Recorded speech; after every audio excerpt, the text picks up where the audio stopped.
ನನ್ನ ಹೆಸರು ಸುರೇಂದ್ರ ಅಂತ. ಬೆಂಗಳೂರು ಬನಶಂಕರಿ ಥರ್ಡ್ ಸ್ಟೇಜಿಂದ ಬಂದಿದ್ದೀನಿ ಪ್ರವಾಸಕ್ಕೆ. ಈ ಭಾಗೀರಥಿ ಟ್ರಾವೆಲ್ಸ್ ಅವರ ಮುಖಾಂತರ ಪ್ರವಾಸ ಕೈಗೊಂಡಿದ್ದೀವಿ ನಾವು 13 ದಿವಸದ್ದು. ಭಾಳ ಚೆನ್ನಾಗಿದೆ. ಭಾಗೀರಥಿ ಟ್ರಾವೆಲ್ಸ್ ಅವರು ನಾವು ಪ್ರವಾಸನ ಕೈಗೊಳ್ತೀವಿ ಅಂತಂದಾಗ ನಾವು ಯಾವ ರೀತಿ ಇರುತ್ತೋ ಹೇಗೋ ಅಂತ ಸ್ವಲ್ಪ ಡೌಟಲ್ಲಿ ಇತ್ತು. ಈಗ ಇದ್ರ ಮೇಲೆ ನಾವು ಟ್ರಿಪ್ ಬಂದಿದ್ದೀವಿ. ಆಗಲೇ ಒಂದು 3-4 ದಿವಸ ಕಳೆದಿದ್ದೀವಿ. ಎಲ್ಲ ಟ್ರಿಪ್ಗಳು ಮೊದಲನೇ ದಿವಸದಿಂದ ಹಿಡಿದು ಇವತ್ತವರೆಗೂ ಇವರ ಒಂದು ಟ್ರಾವೆಲ್ಸ್ ವಿಚಾರದಲ್ಲಿ ಹೇಳಬೇಕು ಅಂದರೆ ಊಟ ತಿಂಡಿ ಅಂತೂ ಸೂಪರಾಗಿದೆ. ಎರಡು ಮಾತಿಲ್ಲ. ಊಟ ತಿಂಡಿ ಮತ್ತು ವಸತಿ ಸೌಕರ್ಯ ಅಂತೂ ತುಂಬ ಒಳ್ಳೆ ಲಾಡ್ಜ್ಗಳಲ್ಲಿ ನಮಗೆ ರೂಮ್ ಮಾಡಿಕೊಟ್ಟಿದ್ದಾರೆ. ಮತ್ತು ಬಂದು ಅವಾಗವಾಗ ವಿಚಾರಣೆ ಮಾಡೋದು, ನಿಮ್ಮ ಕಾಫಿ ಕೇಳೋದಾಗಲಿ, ಬೆಳಿಗ್ಗೆ ಹೊತ್ತು ಬಂದು ಅವರು ನಮ್ಮ ಜೊತೆಗೆ ಇಲ್ಲದೇ ಇದ್ದರೆ ನಾವೇ ಹೋಟ್ಲುಗಳು ಹುಡ್ಕೊಂಡು ಹೋಗಿ ತಿಂದರೆ ಎಷ್ಟು ಅವಸ್ಥೆ ಆಗುತ್ತೆ ಅನ್ನೋದು ನನಗೆ ಗೊತ್ತಾಗಿದೆ. ಅದು ಯಾಕಂದರೆ ಒಂದು ಚಪಾತಿ ತಿನ್ಬೇಕಾದ್ರೂ ಅಲ್ಲಿ ಕೇಳಬೇಕು, ಒಂದು ಅನ್ನ ಅಂತೂ ಸಿಕ್ಕೋದೇ ಇಲ್ಲ.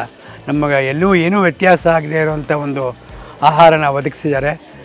ಇವ್ರು ಬಂದಮೇಲೆ ಇವ್ರು ಊಟ ಕೊಟ್ಟಮೇಲೆ ನಮ್ಗೆ ಅನಿಸಿದ್ದು ಅಮೃತ ಅಂತ, ಅದ್ರ ವ್ಯಾಲ್ಯೂ ಗೊತ್ತಾಗಿದ್ದು.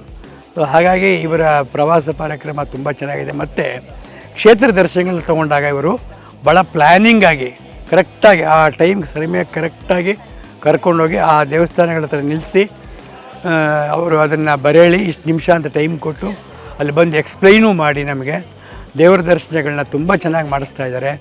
ಒಂದೊಂದು ದೇವರುಗಳಂತೂ ನಾವು ಅದ್ಭುತ, ಅದು ನಾವು ನೋಡೋಕ್ಕೆ ಜೀವನದಲ್ಲಿ ಒಂದು ಸರಿ ಇವೆಲ್ಲ ನೋಡಲೇಬೇಕಾದಂಥದ್ದು. ತುಂಬ ಚೆನ್ನಾಗಿ ರೆಸ್ಪಾನ್ಸ್ ಮಾಡಿ ನೋಡ್ಕೋತಾ ಇದ್ದಾರೆ. ಹಾಡು, ಹಸೆಮಣೆ, ಅಂತ್ಯಾಕ್ಷರಗಳು, ಮಧ್ಯೆ ಬಸ್ಸಲ್ಲಿ ಬೇಜಾರಾಗದೇ ಇರಲಿ ಅಂತ. ಮತ್ತು ನನಗೆ ಹುಷಾರು ತಪ್ಪಿದ್ದರಿಂದ ನನಗೆ ಸೀಟ್ಗಳನ್ನ ಕೊಡೋದು, ಸ್ವಲ್ಪ ಗಾಳಿ ಬರೋ ಹಾಗೆ ಮಾಡಿಕೊಡೋದು, ನನ್ನ ಆರೋಗ್ಯಕ್ಕೆ ಕಡೆ ಆವಾಗವಾಗ ಗಮನಿಸೋದು, ಇವೆಲ್ಲ ಇದೆ. ಸೊ ಇವೆಲ್ಲ ನೋಡಿದ್ರೆ ನಾವು ಮನೆಯವ್ರ ಜೊತೆಗೇ ಇದ್ದೀವಿ. ನಮ್ಗೆ ಯಾವುದೇ ರೀತಿ ಬೇರೆ ರೀತಿ ಫೀಲಿಂಗ್ಸ್ ಆಗಿಲ್ಲ. ಈಗ ನಮಗೆ ಅದೃಷ್ಟ ಅಂತ ನಿಜ ಹೇಳಬೇಕು ಅಂದರೆ ಭಾಗೀರಥಿ ಟ್ರಾವೆಲ್ಸಲ್ಲಿ ಬಂದಿರೋದು ನಮಗೆ ಒಂದು ಥರದಲ್ಲಿ ಅದೃಷ್ಟ, ಒಂದು ಥರದಲ್ಲಿ ನಮ್ಮ ಪುಣ್ಯ, ಒಂದು ಥರದಲ್ಲಿ ನಮಗೆಲ್ಲ ರೀತಿಯೂ ಸೌಕರ್ಯ ಆಗಿದೆ ಅಂಥೇಳಿ ನಾನು ಒಂದೆರಡು ಮಾತುಗಳು ಮುಗಿಸ್ತೀನಿ.